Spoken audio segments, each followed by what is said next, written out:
Amados de Deus e queridos irmãos e irmãs, que a paz do nosso Senhor e Salvador Jesus Cristo, ela continue com todos vocês.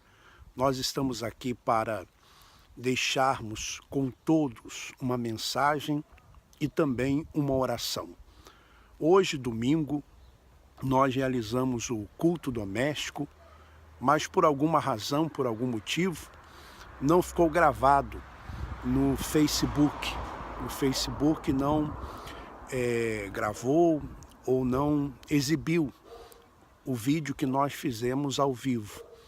Mas nós vamos agora passar para você a mensagem que nós falamos, a mensagem que veio de Deus, que nós falamos no culto doméstico deste domingo. E nós falamos sobre Amós, capítulo 6.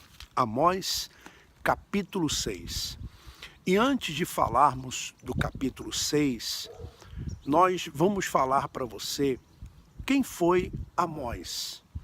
Amós, o nome Amós quer dizer aquele que leva uma carga. E a carga realmente era pesada.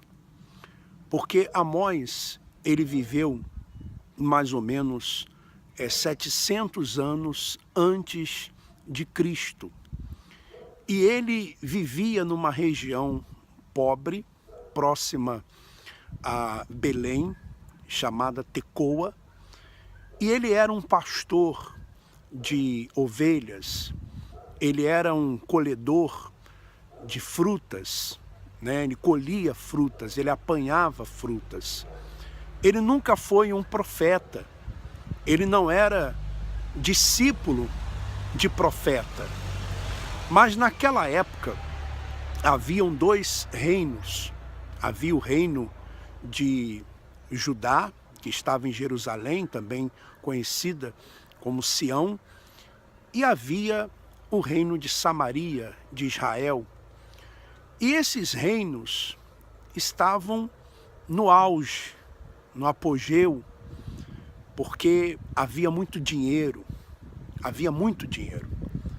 Porém, a religião, ela era uma religião apenas de fachada, uma religião falsa, e a religião estava envolvida com a política, com a monarquia que existia tanto em Jerusalém, como também existia em Samaria.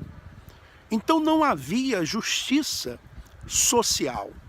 Pelo contrário, os pobres eram explorados tanto pela religião, como também pela monarquia, pelo governo, podemos assim dizer. O povo era extremamente explorado. Aliás, é o que nós temos visto hoje, principalmente no Brasil. Essa semana que passou, nós vimos no Brasil algo vergonhoso no Congresso. Quando o Congresso, ele vota para que se continuasse ou não a apuração, as investigações de corrupção do governo Temer. E o que aconteceu? Aconteceu que a maioria votou para que as investigações elas não acontecessem, ou só acontecessem depois que o Michel Temer deixasse de ser presidente. Inclusive, bispos e pastores votaram juntamente com o governo. Que coisa absurda. Mas isso já acontecia na época de Amós. E como os profetas daquela época e os sacerdotes daquela época estavam acumunados, todos eles eram corruptos, porque os religiosos daquela época exploravam o povo. E também os políticos daquela época exploravam o povo. Então Deus não tinha quem usar. Deus então usou Amós para avisar aqueles povos, aquelas nações, aqueles reinos, que o juízo estava já decretado e que viria o juízo. E eu vou ler para você Amós, capítulo 6, que fala a corrupção e a destruição de Israel. Amós, capítulo 6. Ele diz assim: ai dos que andam à vontade em Sião, e dos que vivem sem receio no monte de Samaria, homens notáveis da principal das nações, as quais vêm à casa de Israel. Então em Samaria reinava Jeroboão II, Jeroboão II, e em Jerusalém reinava Uzias. Eles estavam confortáveis, porque havia muita riqueza.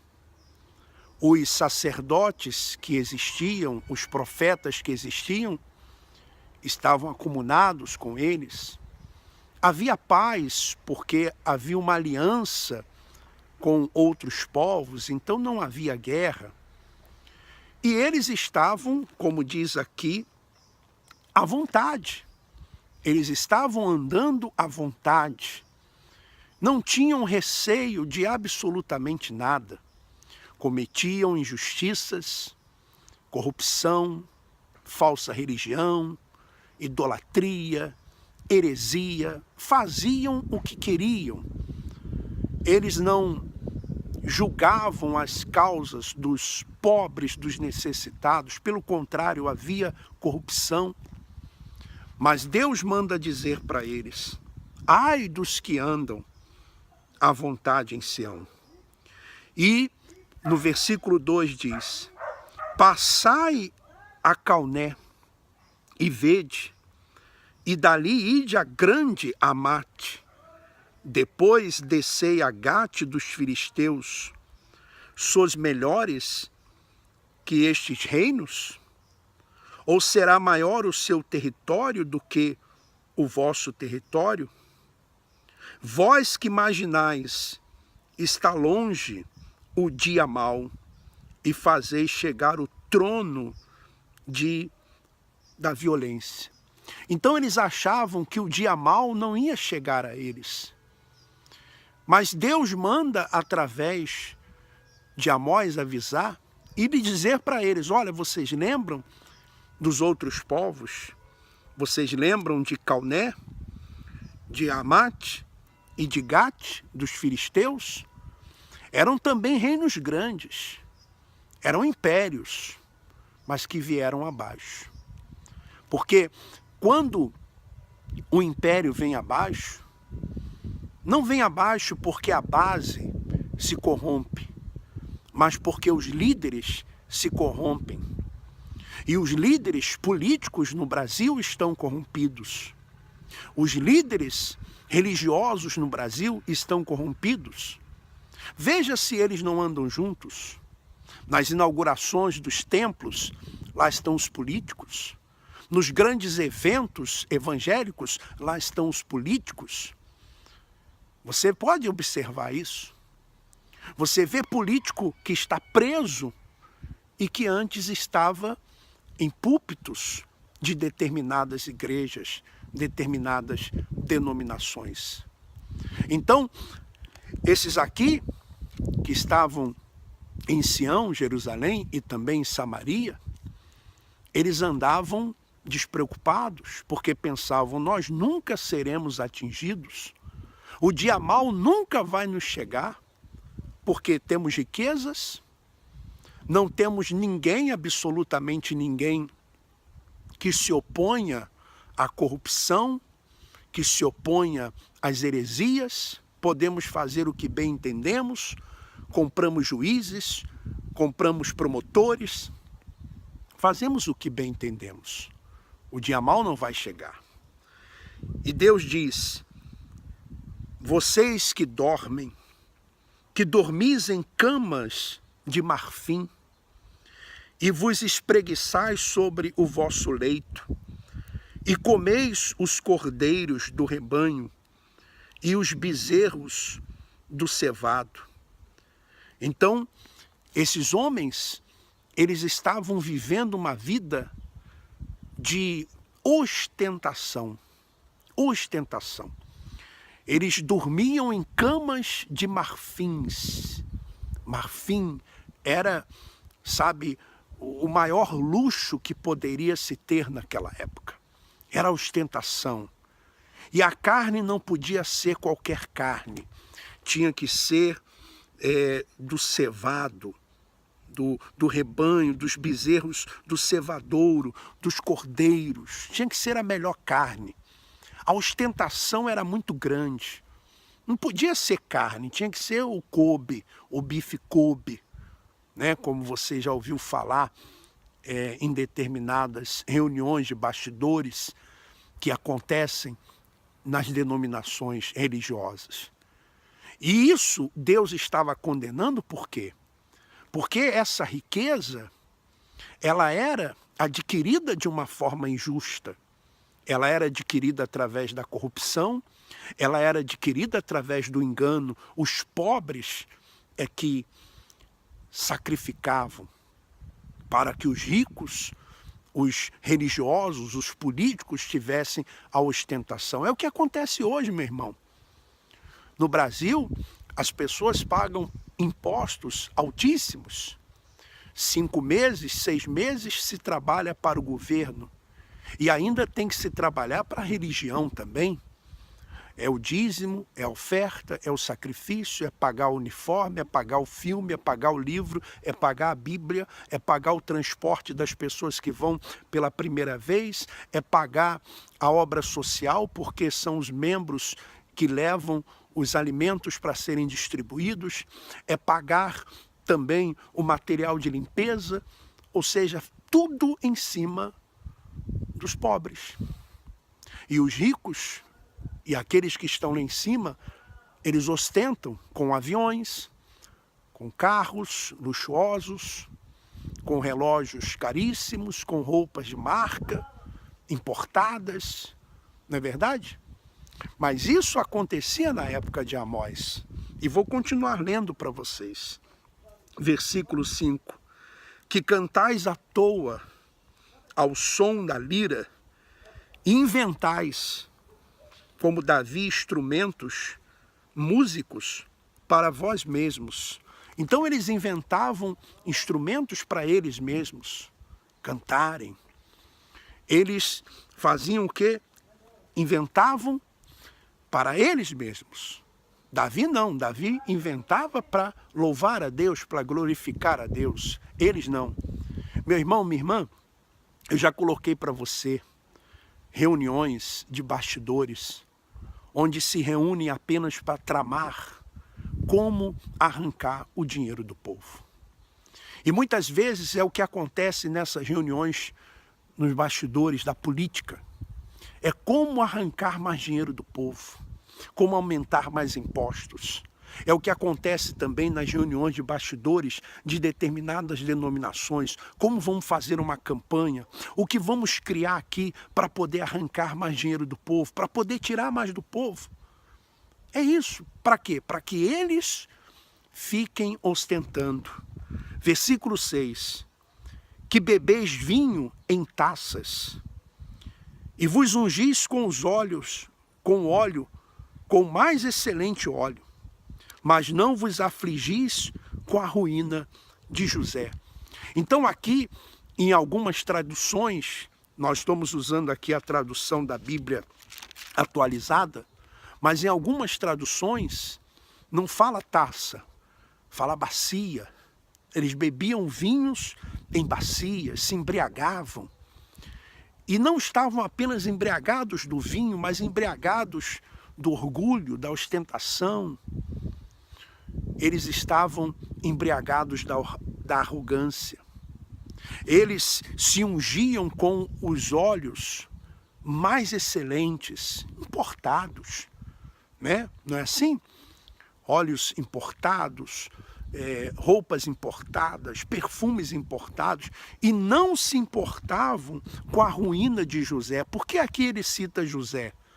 Porque José foi lançado numa cisterna pelos irmãos, por dinheiro. Ou seja, enquanto José chorava dentro da cisterna, enquanto José era levado cativo, os irmãos de José não se importavam com isso. E isso que acontece, os líderes religiosos não estão preocupados com o povo, não estão preocupados com aqueles que estão lá embaixo, que estão sofrendo. Pelo contrário, os líderes políticos muito menos, muito menos, muito menos. Pelo contrário, meu irmão, minha irmã, quanto mais eles tiram, para eles é melhor. Mais eles enriquecem, mais eles ficam ricos. Vou continuar lendo. Deus está dizendo, versículo 7, portanto, agora ireis em cativeiro entre os primeiros que forem levados cativos. Os primeiros que forem levados cativos, e cessarão as pândegas dos espreguiçadores. Então Deus está dizendo, vocês gostam de ser primeiros em tudo? Então vocês também serão os primeiros a serem levados em cativeiro. Quando o rei da Síria invadir Samaria, quando Nabucodonosor invadir Jerusalém, e vai acabar as pândegas dos espreguiçadores, porque eles tinham tanto dinheiro que eles nem trabalhavam mais, eles não queriam nem trabalhar mais. E sabe, meu irmão, minha irmã, o trabalho dignifica o homem. O trabalho dignifica o homem. Você sabe que quando a pessoa trabalha, o trabalho não é só para a pessoa ganhar dinheiro. O trabalho dignifica o ser humano. E eu sou da opinião que mesmo o pastor, ele tem que ter o trabalho dele. Aliás, isso eu tenho orientado o pastor Sebastião, tenho orientado o irmão Rui, que está conosco, o bispo Adriano tem um trabalho dele. Nós também estamos trabalhando. É claro, evidente, que depois que você passa uma vida inteira numa instituição, não é fácil. Mas eu digo para você, pastor, não tenha medo de trabalhar. Não tenha medo. Pelo menos você vai trabalhar e você vai construir a sua vida. Você vai poder ajudar as pessoas. Você vai pregar o evangelho por amor, sem necessidade de fazer campanhas. Você sabe que eu estava conversando sobre isso com a minha esposa, e ela trabalhando, ela disse, olha, quando eu pego o meu salário, eu sinto ali um prazer, porque eu sei que aquele dinheiro foi ganho com o meu suor. Não foi um dinheiro que saiu da boca de uma criança. Não foi o dinheiro que uma mãe deixou de dar um alimento para o filho para poder dar de oferta. Porque não há necessidade de ninguém deixar de dar comida para os filhos, de pagar suas contas, de vender seu carro, vender sua casa para dar de oferta. Isso é mentira de pastores que querem o seu dinheiro, que querem viver uma vida na ostentação, que não querem trabalhar. Então, meu irmão, minha irmã, você que é pastor, ou você que é esposa de pastor, não tenha medo, não tenha receio. Porque o que querem é que você fique preso a esse sistema. Deus está dizendo, e Deus agora faz um juramento. No versículo 8 ele diz assim, jurou o Senhor, Deus, por si mesmo, Deus jurou por si mesmo, o Senhor, Deus dos exércitos, e disse, abomino a soberba de Jacó, e odeio os seus castelos, e abandonarei a cidade e tudo que nela há. Então Deus aqui está dizendo, olha, eu abomino a soberba. e odeio esses castelos. E eu vou abandonar essa cidade, eu vou abandonar vocês. Foi o que Deus falou através de Amós, e estava falando para o povo de Samaria, falando para o povo de Judá. E queriam de todas as formas calar a boca dele. Não queriam que ele profetizasse isso, não queriam que ele falasse isso, até porque ele não era profeta, não era discípulo de profeta. Ele era um pastor de ovelhas, um apanhador de frutas. E Deus tem usado pessoas simples para avisar para esses grandes: o juízo de Deus vai chegar. Ele vai chegar. Porque a justiça dos homens, ela é falha. Mas a justiça de Deus, embora na nossa hora, no nosso relógio parece demorada, mas ela não falha. Ela não falha. E Deus está dizendo: eu vou abandonar essa cidade. Eu vou abandonar vocês. Porque Deus não estava se agradando daquilo. E vou ler mais, versículo 9. E aqui ele vai falar sobre uma grande chacina que iria acontecer, mortes. Ele vai dizer: se numa casa ficarem 10 homens, também esses morrerão. Se, porém, um parente chegado, o qual os há de queimar, porque eles estavam... aqui o que Deus está dizendo é que iriam morrer tantas pessoas que eles não teriam nem tempo para sepultar, como o costume. Eles iriam ter que queimar tantos corpos, queimar. Não iriam fazer aquela cerimônia de enterro, porque não ia dar. Eles teriam que queimar, como diz aqui. Ele diz: se porém um parente chegado, o qual os há de queimar, toma os cadáveres para os levar fora da casa e diz ao que estiver no seu mais interior: haverá outro contigo? E este responder: não há. Então lhe dirá: cala-te, não menciones o nome do Senhor, porque eles ficariam até assustados de falar o nome do Senhor. Meu irmão, isso tudo aconteceu. Minha irmã, isso aconteceu. Com a invasão da Síria em Samaria, aconteceu com a invasão de Nabucodonosor em Jerusalém. Até mesmo o terremoto que Amós, ele fala lá no primeiro capítulo, que haveria um terremoto, aconteceu esse terremoto. Nos dias de Uzias, Zacarias fala sobre isso. O versículo 11: pois eis que o Senhor ordena e será destroçada as ruínas, a casa grande e a pequena feita em pedaços. Então a casa grande em ruínas e a pequena em pedaços. Deus vai falar aqui algo através do profeta, aliás, não do profeta, mas aquele que estava sendo usado como profeta, Amós, versículo 12. Poderão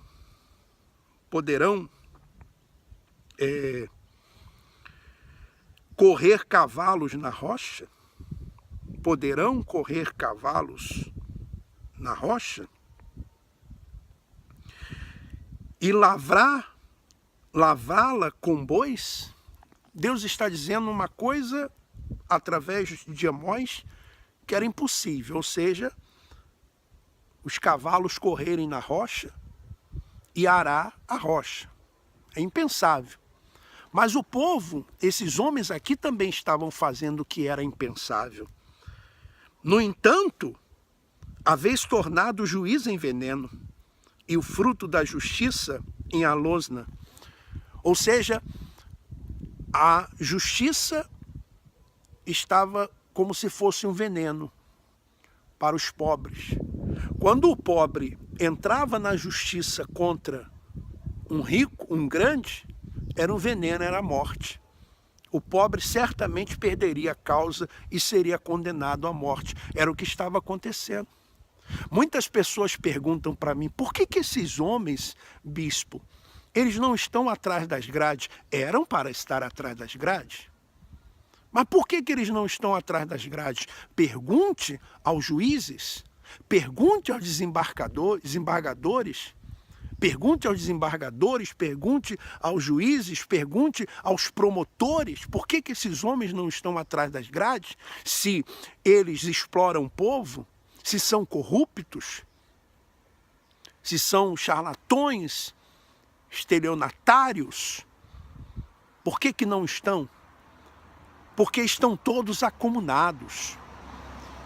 No Brasil, meu irmão, minha irmã, existe um grande pacto, um grande acordo entre políticos e religiosos corruptos para que ninguém vá preso, para que ninguém toque no outro. E por isso você vê aí as igrejas, instituições envolvidas na política por causa disso. Eles transformam o juízo em veneno. Vai entrar na justiça contra um desses grandes, você é massacrado judicialmente. Não tem hipótese. Não tem hipótese, não tem jeito. Ele diz, para terminar, versículo 13 e versículo 14.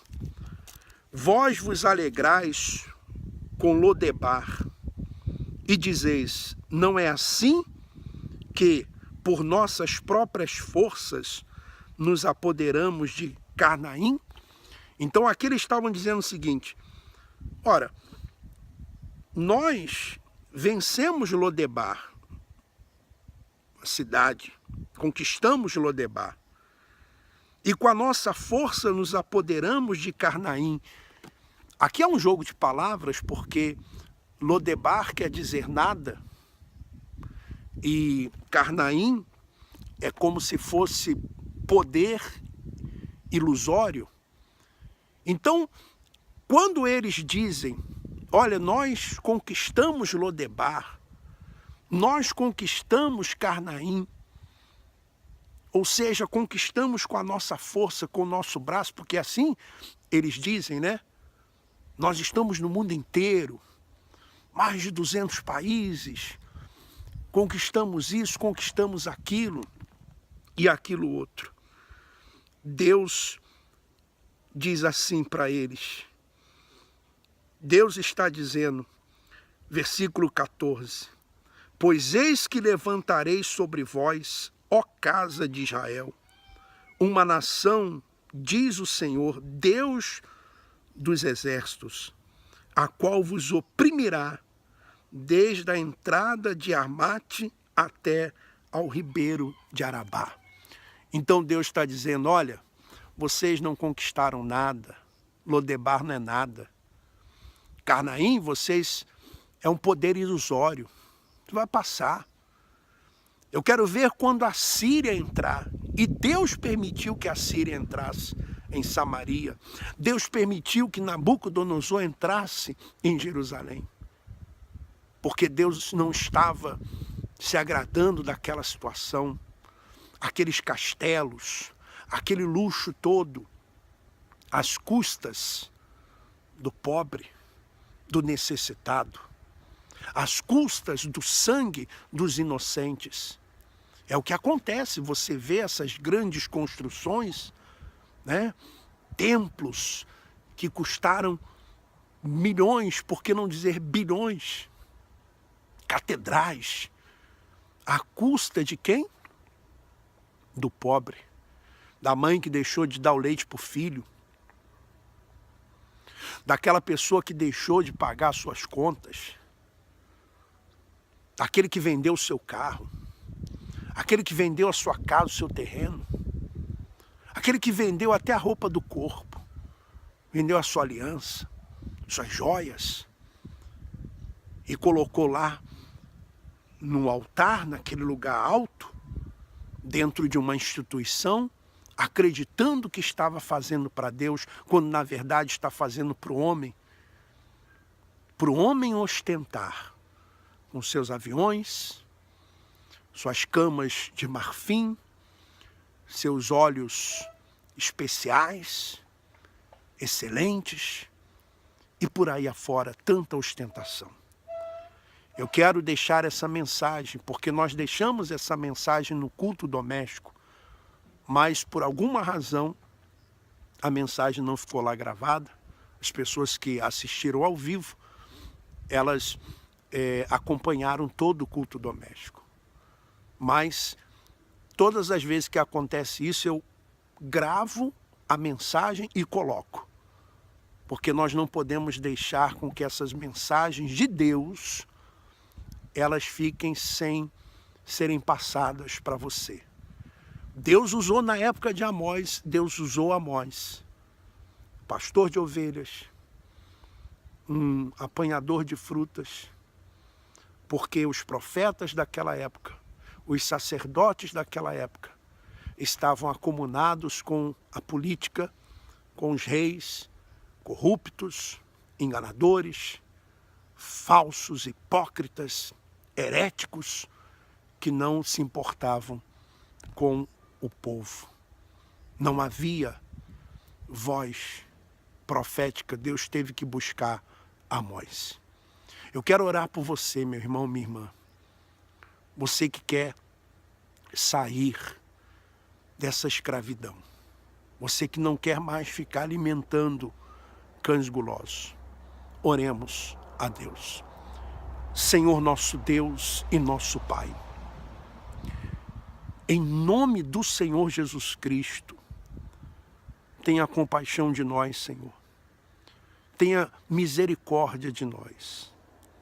Sabe, Senhor, quando nós falamos de injustiça, quando nós vemos o que tem acontecido, principalmente no Brasil, a corrupção política, a corrupção religiosa, o engano, e não vemos, Senhor, um líder religioso que denuncie a corrupção dos políticos. Meu Deus, dentro de nós há uma indignação. E às vezes, Senhor, até mesmo pensamos que não podemos fazer nada. Ficamos às vezes a pensar que estamos impotentes diante de tudo isso. E que as coisas, elas nunca mudarão, ficarão cada vez piores. E aqueles que são corruptos, aqueles que são injustos, continuarão se corrompendo, continuarão fazendo injustiças. Mas, por outro lado, Senhor, o nosso coração é confortado com essas palavras. Porque na época de Amós, ninguém também imaginava que aconteceria com Samaria o que aconteceu. Que aconteceria com Sião, com Jerusalém o que aconteceu. Porque eles viviam tempos áureos de riqueza e até mesmo pensavam que o dia mau nunca chegaria a eles. Pois eles, quando os pobres iam até os juízes, eles compravam juízes, transformavam o juízo em veneno. Mas o Senhor, meu Deus, o Senhor mostrou que, embora a justiça do homem ela seja falha, e na maioria das vezes não acontece, a justiça do Senhor não falha. Ó meu Senhor, olha para os inocentes, olha para aqueles, Senhor, que não tem ninguém por eles, que estão sendo enganados por esses homens corruptos, por esses homens gananciosos, que só querem ostentar, por esses homens, Senhor, que nas suas reuniões, eles só tramam, só planejam como arrancar mais do povo. que nas suas festas, nos seus banquetes tem o melhor, enquanto na mesa do povo não tem nada. Enquanto eles estão ostentando luxo com suas casas, mansões, tudo do bom e do melhor que esse mundo pode oferecer, o pobre não tem nada. E o pior, Senhor, é que tudo aquilo que eles têm é conseguido com o sangue do povo, com a injustiça, com a corrupção, com a falsidade, com a idolatria, com tudo aquilo que tem desagradado ao Senhor. Meu Deus, eu entrego tudo nas tuas mãos. Eu sei que o Senhor está agindo. E muitos pensam que o Senhor está calado, que o Senhor não está agindo, mas o Senhor está agindo. E eu sei que tudo está nas tuas mãos. Eu te agradeço, porque o Senhor está abrindo os olhos do teu povo.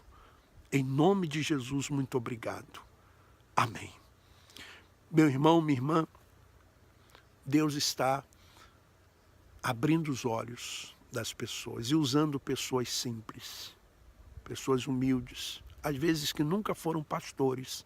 Eu tenho visto na internet pessoas que nunca foram pastores, nunca foram obreiros, nunca participaram da cúpula dessas instituições, mas estão abrindo os olhos e ajudando outras pessoas também a abrirem os olhos. Se você quiser entrar em contato comigo, entre em contato comigo através do WhatsApp. O meu WhatsApp é o 0041 78 620 53 38. 0041 78 620 53 38. Eu queria que você, essa semana, lesse mais o livro de Amós. E durante essa semana nós vamos também falar mais sobre o livro de Amós. Esse homem que Deus usou para anunciar o juízo. Para anunciar o juízo contra políticos corruptos e líderes religiosos corruptos que ostentavam, que eram orgulhosos, que eram arrogantes, soberbos e que eram ricos porque se aproveitavam dos pobres. Vamos falar mais sobre isso. Que Deus continue abençoando a todos. Um forte abraço e vamos em frente.